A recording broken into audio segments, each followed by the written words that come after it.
18 de maio é uma data marcada e foi instituído como Dia Nacional do Combate ao Abuso e à Exploração Sexual de Crianças e Adolescentes.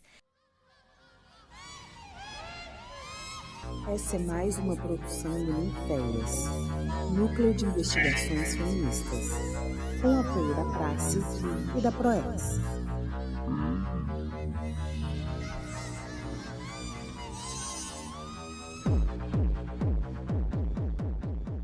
Hoje estou aqui com a minha querida amiga Regiane e vamos conversar sobre exatamente isso. Oi, gente, eu sou a Regiana, eu sou licencianda do curso de Artes Cênicas da UFOP. E é isso, espero que a gente possa contribuir hoje com essas informações para ajudar aí nessa causa. A minha primeira pergunta é: como posso ensinar uma criança sobre educação sexual? A educação sexual, ela começa desde que a criança é bebezinho. Então, você não precisa que a criança entenda que você fale, que a criança fale para você explicar para ela o que é educação sexual. Então, às vezes as pessoas têm a falsa ideia de que é pequenininho ainda, não entende. Então, esperar ter uma idade maior para explicar sobre educação sexual. E aí, às vezes, também explicar sobre sexo, né? Então, esperar de quando a minha filha tiver essa idade, quando tiver uns 12 anos, aí começar a explicar sobre o que é sexo.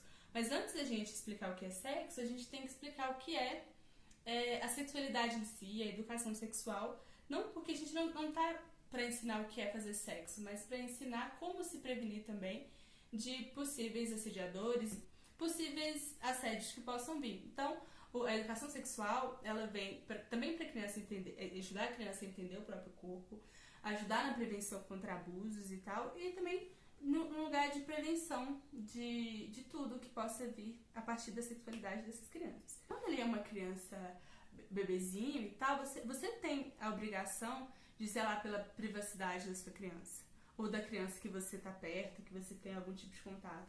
Então, às vezes a gente vê muito costume que algumas pessoas têm de trocar a criança, por exemplo, em qualquer lugar, e aí você expõe a intimidade daquela criança, você expõe as partes íntimas daquela criança. Às vezes a gente vê muito também, algumas famílias têm um costume de brincar com a parte íntima das crianças, de querer dar beijinho, de querer bater na bunda da criança. Então, são comportamentos que às vezes as pessoas não veem maldade porque não é de um potencial agressor, sei lá, uma pessoa que vai cometer uma violência sexual daquela criança, porque é a vovó, é a tia, mas é porque quando você não explica para essa criança as diferenças de um toque de alguém que não vai fazer mal para alguém que vai, se você não explica, a criança não vai saber a diferença. Então, quando você explica para uma criança, você vem nesse processo de educação sexual, você explica para ela que outras pessoas não podem tocar no corpo dela, não pode brincar com as partes íntimas dela, você já está fazendo educação sexual. Então, você preza pela intimidade da sua criança, você explica para ela sobre limites corporais, onde as pessoas não podem tocar, onde é carinho, onde não é carinho. Você explica como que quem pode tocar na parte íntima dela é só a mamãe, o papai, é o médico, é a vovó.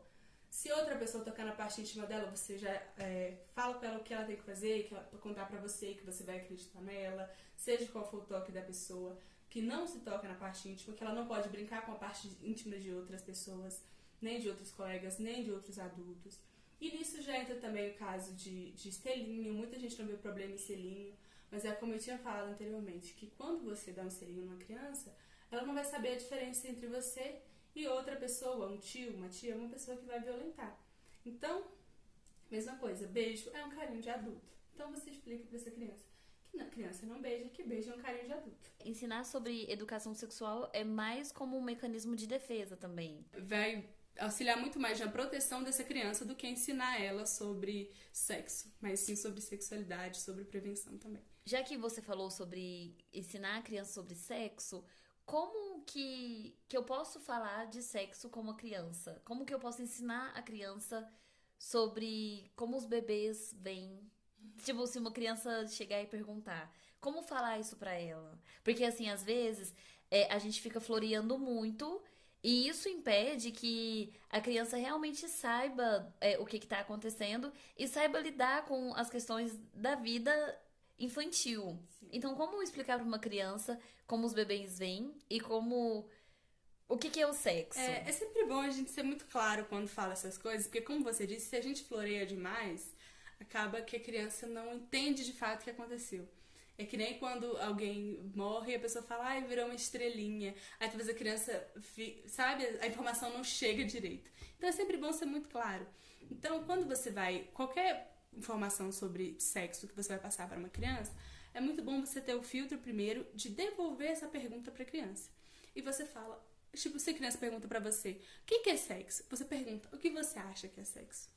Que aí você vai saber aonde que ela ouviu, que forma que essa informação chegou pra ela, se ela viu alguma coisa, se alguém falou alguma coisa com ela. E a partir do retorno que ela te dá, você vai dar as informações que você achar necessário e pertinente. Então, você pode explicar que o sexo é o carinho entre pessoas adultas. Quando duas pessoas adultas se gostam muito, elas vão fazer um carinho no outro, elas carinho na outra, e às vezes elas querem ficar tão pertinho que elas tiram a roupa e ficam com os corpos coladinhos. Até que a parte íntima do homem e a parte íntima da mulher, elas se encontram e isso é o sexo. E que, sempre bom deixar claro que isso só as pessoas adultas fazem. Então, você vai dando essa informação conforme você vai achando que é necessário. Às vezes você pode parar ali que é um carinho que pessoas adultas fazem. Aí, se você já vê que a criança já teve um acesso maior àquilo, que ela já ouviu a coisa de uma forma mais detalhada, aí você explica melhor. Muito porque a criança, ela tem acesso a essas questões de sexo, de pornografia muito cedo. Então, se você estiver esperando o momento ideal para contar, talvez a coisas como a pornografia chegue antes de você. Então a gente precisa chegar antes da pornografia para você ensinar a forma correta, sabe? E é a mesma coisa com o bebê também. Você fala que aí, quando elas estão com os corpos juntinhos, com a parte íntima do homem entrando na parte íntima da mulher, e aí os bebês são feitos assim. E depois de um tempo a criança vai crescer ali e vai nascer. Mas é sempre bom deixar claro que é isso. Só pessoas adultas fazem esse carinho, que é um carinho muito íntimo. Entendi. Antes da gente entrar nesse tópico do acesso à pornografia pelas crianças, e falar sobre a importância de dar nome aos bois. Por exemplo, ensinar para uma criança quais são os nomes das partes íntimas, não falar que é florzinha, passarinho, sabe? Então, a gente tem essa questão, como você disse, de florear. Nós adultos, nós que estamos dando nome às coisas, somos os primeiros a florear as coisas, a achar que vai chegar na criança de uma forma muito explícita, pesada. E isso acaba interferindo muito quando se trata em questão de denúncias de abuso, de você não entender o que está acontecendo com aquela criança, porque ela não sabe dar nome aos bois, digamos assim, né? Então, quando você fala bochecha, você não arruma apelido para bochecha, você não arruma apelido para braço. Então, quando você fala da parte íntima do menino, você tem que falar pênis. Quando é da parte íntima da menina, você fala vulva. Você não fica arrumando apelido pro braço, então não tem por que você arrumar apelido para as partes íntimas. E quando você dá nome aos bois, você vai ajudar essa criança também, que quando alguém tocar na vagina, quando alguém tocar no pênis, isso foi errado. E aí ela vai saber melhor se orientar e buscar ajuda. Até também para as outras pessoas adultas conseguirem ajudar também, né? Porque se uma criança chegar na escola e falar, o meu tio tocou na minha florzinha, como que a pessoa adulta, que não tá dentro do contexto familiar, vai entender, né? Então, bem melhor dar nome aos bois, né? Sim. E você tinha falado sobre o acesso à pornografia. É verdade que as crianças acessam à pornografia, ainda que crianças? Com certeza, criança, ainda mais hoje em dia acho que até antes do acesso à internet, celulares, assim, crianças já tinham acesso à pornografia, né? Às vezes via alguma revista do pai, do tio, às vezes com essa própria erotização das crianças, né? Dos meninos principalmente, de ter esse comportamento de sexual muito aflorado, assim, aflorado não, mas incentivado, né, por pessoas adultas, as crianças acabavam tendo acesso. E hoje em dia, com acesso à internet, as crianças na escola falam super. Acho que a partir dos 7 anos de idade, assim, muitas crianças já têm acesso à pornografia, e eu sei de casos que aconteceram até antes. Então, de um colega ver, e aí mostra pro outro, às vezes conta o que viu, porque às vezes um colega tem mais... a família talvez tenha uma restrição maior com o celular, outra família talvez já não tenha. E aí a gente ensina tanto sobre o cuidado com o aparelho celular, e a gente não ensina sobre o cuidado dos conteúdos, dos perigos das redes. Então, crianças têm sim acesso ao conteúdo pornográfico, e aí isso depois entra na questão que a gente vai falar um pouco depois sobre jogos sexuais também, né? São a representação ali dessas ações, do sexo que elas assistem, que elas vão fazer na vida real. Então, se você não tem ali um contato com o seu filho, você oferece educação sexual, que você não pode brincar com as partes íntimas dos outros colegas, nem com de outras pessoas, você vai acabar contribuindo de certa forma para essa desinformação e essa vulnerabilidade dessa criança. Então, sim, as crianças elas têm acesso à pornografia, acesso a conteúdo pornográfico desde muito cedo. E elas falam sobre isso, as crianças falam, enquanto a gente acha que a criança está muito nova para saber das coisas, eles estão super conversando sobre isso. E até gesticulam também, né? Muito! Falam sobre as crianças e elas acham que elas entendem o que elas estão vendo. Mas elas não entendem. E ainda que elas possam achar que estão entendendo alguma coisa, elas estão entendendo o sexo do pior jeito possível.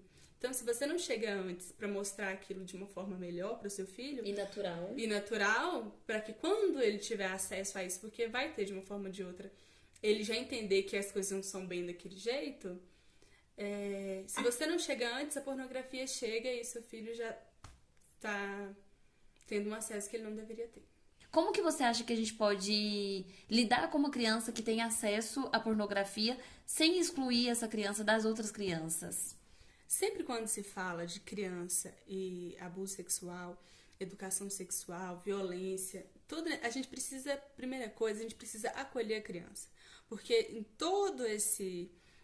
essa situação inteira, são sempre as pessoas que estão em maior vulnerabilidade, as pessoas que vão ser mais afetadas com essa situação. Então, primeiro você acolhe, você oferece educação sexual, se está no ambiente escolar, você informa a sua direção, aos pais dessa criança, se é um comportamento como jogos sexuais, que aí já é essa representação, né, que eu havia falado do sexo em si, você chama essa criança sozinha, se foi, às vezes, um jogo sexual, por exemplo, com duas crianças, você chama as crianças separadamente, você conversa, você oferece educação sexual, você fala que não se toca na parte íntima de outra criança, você fala onde que ela... Primeiro, é sempre importante o que eu tinha falado, de devolver para a criança. Falar onde é que você viu isso, onde é que você aprendeu isso. Porque talvez assim você já vai saber se essa criança acessou um conteúdo pornográfico, se essa criança está sendo violentada de alguma forma, se ela está presenciando algum tipo de relação sexual na casa dela. Então, quando você já sabe o que vem dessa criança, você vai saber melhor como agir. Mas sempre fazer isso, não constranger a criança, não repreender o comportamento da criança, falar, para de fazer isso, menino, tira a mão daí, não sei o que lá. Não, separa a criança das outras para que não haja esse constrangimento com os outros colegas.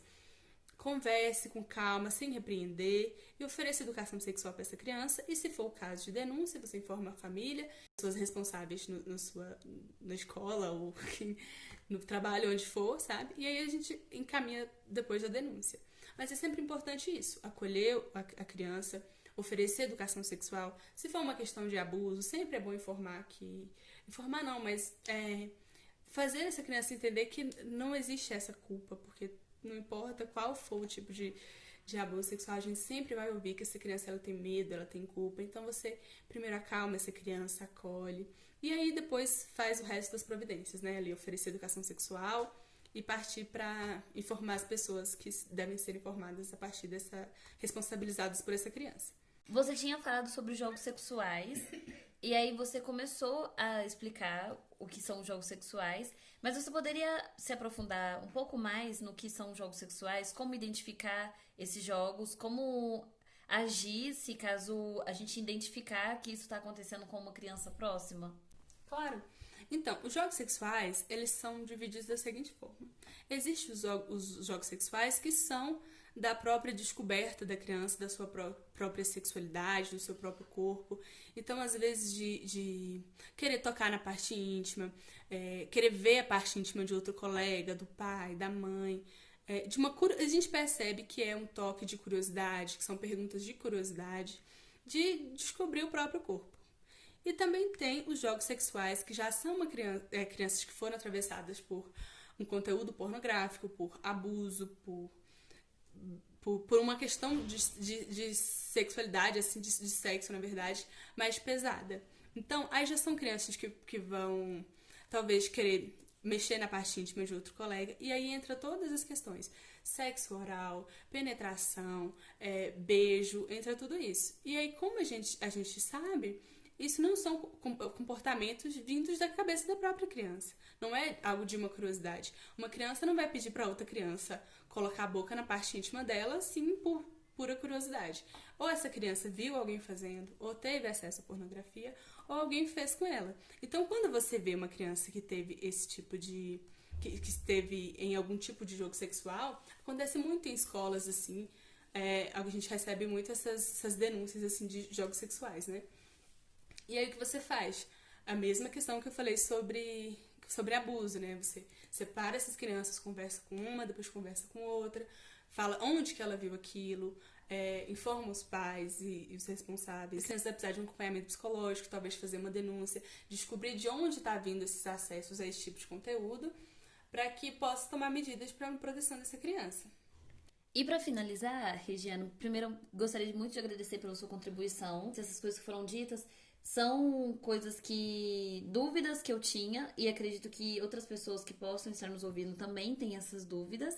E para finalizar, você poderia, por favor, nos explicar qual que é a diferença entre abuso sexual e exploração sexual infantil? Claro. Então, o abuso sexual, ele vem quando talvez um familiar, um vizinho, um parente, um professor, uma pessoa da rua, ela vai se aproveitar dessa criança em benefício da sua própria satisfação, da sua própria sexualidade ali, sem ter uma questão de pagar por aquilo, de ter uma certa comercialização daquela criança, do corpo daquela criança. Então, é quando um tio abusa dessa criança, quando o pai, o irmão, acontece muito.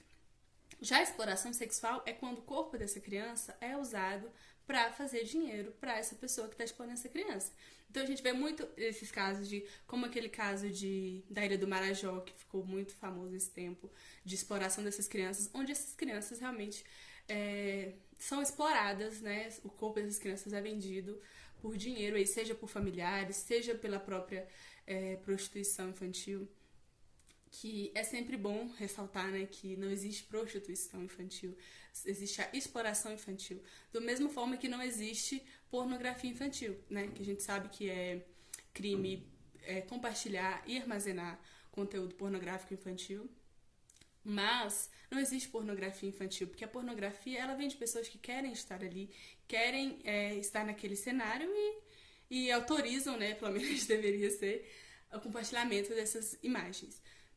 Já a criança não, ela só foi usada e ali está sendo explorada por outras pessoas para recurso próprio. Então, existem também familiares, né, que vendem essas crianças por dinheiro, deixam outras pessoas tocarem e abusar dessas crianças por dinheiro e comercializam o corpo dessa criança. Assim como existe o tráfico de crianças, né? Essa renda, esse ganho, né, essa venda do corpo dessa criança, a gente fala de exploração infantil. Eu acho que a criança fala, sabe? E eu costumo ouvir, assim, que o último argumento que a criança tem para falar são as palavras. Então, se você convive com essa criança, você conhece essa criança, você sabe qual é o padrão de comportamento dela. Às vezes é uma criança que fala muito, uma criança que vai ficar triste. O principal jeito de saber é você observando a criança que você convive. Porque vai existir mudança de comportamento. Seja uma criança que às vezes fica mais agressiva, uma criança que começa a chorar por qualquer coisa. Então, qualquer mudança de comportamento, assim, aparentemente sem motivo, pode ser uma questão relacionada a abuso. Então, você presta atenção na criança que você está perto, conversa, senta com essa criança, ofereça educação sexual, porque talvez, se você oferecendo educação sexual, essa própria criança, que acontece muito, da criança identificar que foi abusada de alguma forma, porque quando oferece educação sexual. Então, em muitas palestras que a gente vê por aí, as crianças informam que fazem essa denúncia de que foram abusadas porque elas receberam o conhecimento, a educação sexual. Porque às vezes acontece muito da criança não saber que aquilo é errado. Então, ela não faz a denúncia porque ela não sabe que é errado. Às vezes ela vai achar que ela tem culpa. Então, o oferecer educação sexual vai sempre ajudar nisso. Da criança saber identificar se algo aconteceu ou não. E aí ela te falar. Qualquer mudança de comportamento, aparentemente sem motivo, vale investigar. Certo? E aí o processo é aquele que eu tinha comentado, de acolher a criança, oferecer educação sexual. Se é uma criança que foi abusada, que você sabe, procurar acompanhamento psicológico para essa criança e fazer a denúncia. Se é de uma criança que não é a sua criança, né, mas que você tem dúvida, né, você não tem certeza se é um aluno, filho de alguém, filho da vizinha, não precisa ter prova para denunciar alguém, para fazer uma denúncia de que uma criança está sendo violentada.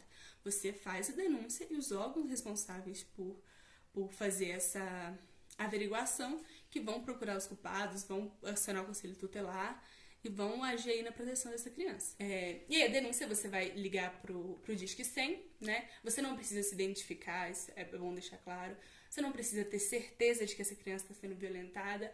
Basta você ter a dúvida. É sempre bom lembrar que se a gente não está do lado da criança, a gente acaba ficando do lado do abusador e ajudando que essa criança continue aí sendo abusada sem ninguém para poder ajudar. Complementando também, além do Disque 100, tem um aplicativo dos Direitos Humanos do Brasil, Direitos Humanos Brasil, na verdade, que chama, que também é possível fazer denúncia por lá. Então, se souber de uma criança que está sendo violentada, se for uma criança dentro da sua casa, ou uma criança, sua vizinha, seu aluno, sua aluna, saiba que também tem um aplicativo, é sempre bom denunciar, né? Porque isso é muito errado. E, como você disse, a gente não tá do lado da vítima, a gente tá do lado do agressor. E basta, né? Obrigada, Regiana, por sua contribuição. Foi muito bom conversar sobre essas questões com vocês. Isso esclareceu muitas dúvidas que eu tinha também de como agir, de como me orientar em relação a isso, que é um assunto muito complicado, né? E aí tudo que nos deixa desconfortável a gente tende a ignorar, mas a gente não pode ignorar uma coisa tão grave como essa. Estamos aí na luta, né, nessa causa. E é bom lembrar também, né, se for o caso de alguém que foi violentado, né, porque a gente tá aí no 18 de maio, e se você foi uma criança que foi abusada em alguma forma, se você não é uma criança, você é uma mulher adulta, é um crime que não prescreve, então essa denúncia ela pode ser realizada em qualquer momento da sua vida. Então, denuncie. Toda denúncia é válida e sempre vai ajudar a uma criança menos ser abusada por aí. Certo? Ficamos por aqui. Tchau, tchau e até o próximo episódio. Até o próximo episódio.